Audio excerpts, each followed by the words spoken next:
Before normal door opening, check that the arming lever is in the disarmed position. Check that the cabin pressure indicator is not flashing. Hold the assist handle on the door frame.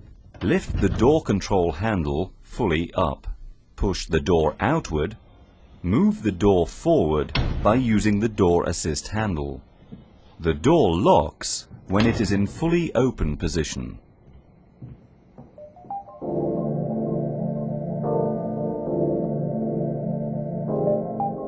For closing, push the gust lock and move the door rearward towards the frame.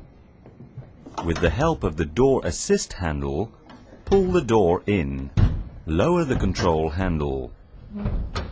The locking indicator turns from red to green, which indicates correct locking.